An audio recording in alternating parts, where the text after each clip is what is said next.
Well,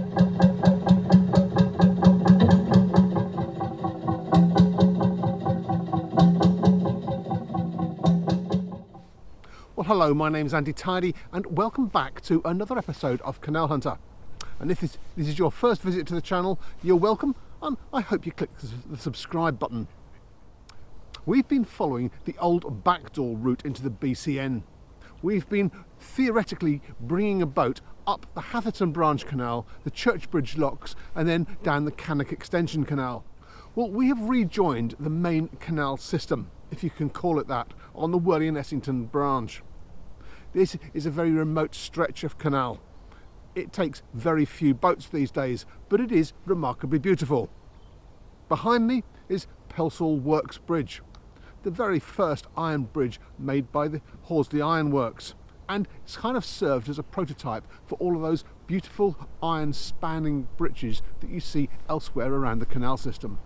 It's nice to see it looking in such fine fettle, because it's only a few years ago that CRT completely closed it off and refurbished it. They did the same with the bridge at the top of the Ogley Locks as well.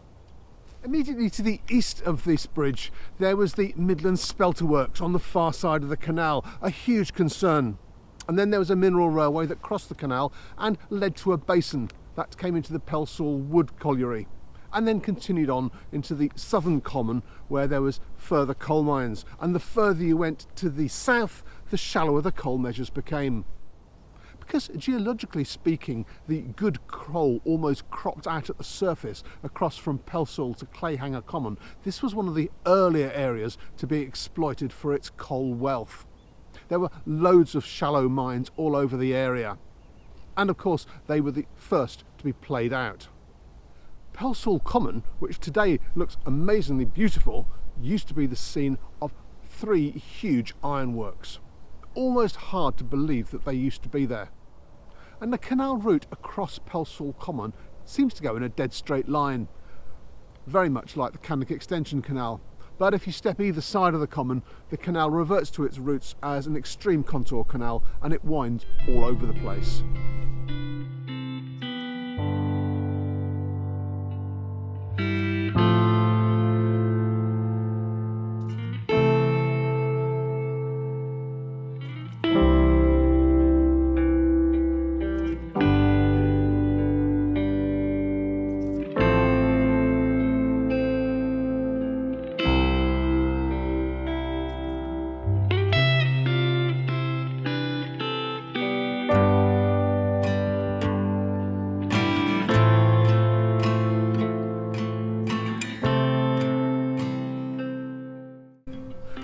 East from the common there was the Yorks Foundry, which had its and its basin still survives.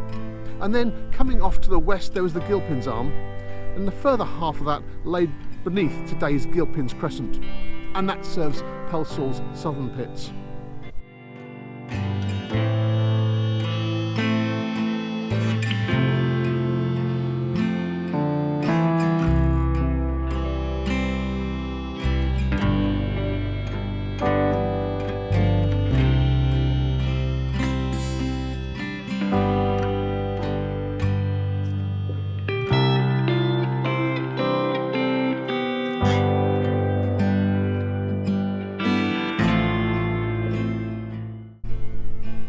Then there's the 3 reeded up basins to the north of the canal as we head towards Clayhanger, and these were to service the clay pits, the lime pits and the coal shafts in the area. They're all now swamps, and they lead on to the Slough. You see, it's just like a who's who of the collieries. The Slough was a privately owned branch with 1 lock and a bridge serving a dense cluster of collieries which fringe all around Brownhills Common.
journey on through the ironworks of Pelsall takes us on to Clayhanger Common.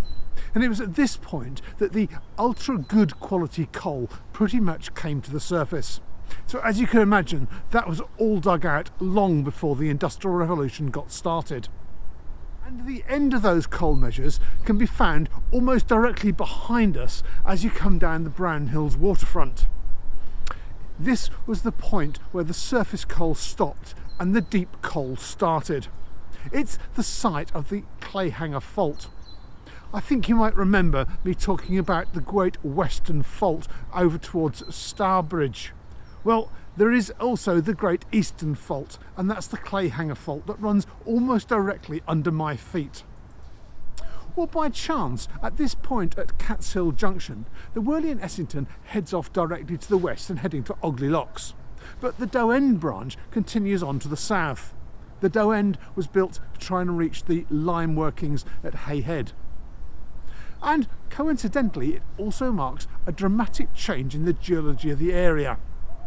There is coal to the south, but wow, was it hard to get at. In this area, the whole land fractured and fell down. And not only did it go down, it twisted as well. So it's about 500 feet deep at the shallow side, and on the west it's 1500 feet deep. And the whole area above it was made up with sedimentary clays. The clays which became the Aldridge brickworks. Now, because these mines were so deep and the ground was so fractured, it was very difficult to get at, and the results were very inconsistent. But they worked them through until the 1950s, and then when they were played out, obviously the mining in the industry came to an end. By chance, the Doe End branch went right across this coalfield. Obviously it had all sorts of troubles with subsidence, but nonetheless it proved to be a vital artery to get the coal out of this difficult to work area. Well, from here I have something of a dilemma. If I want to head directly for home, I'm going to go down the Doe End branch for 5.5 miles. But something is calling me to the other half of the Lichfield and Hatherton Canal Restorations project. You see, we started on the Hatherton branch, and then we moved on to the Cannock extension. Well, the Hatherton is the western arm of the project. The eastern arm, the more active arm, runs down from Ogley Junction to Huddlesford. And I've got hundreds and hundreds of archive photos of how this used to look. So whilst it is very much a restoration in progress, I'm kind of pulled towards the east. And I think I'm going to take a run down there over the forthcoming weeks and show you what the Lichfield Canal, or the Ogley Lock section of the Wyrley and Essington, used to look like back in the day.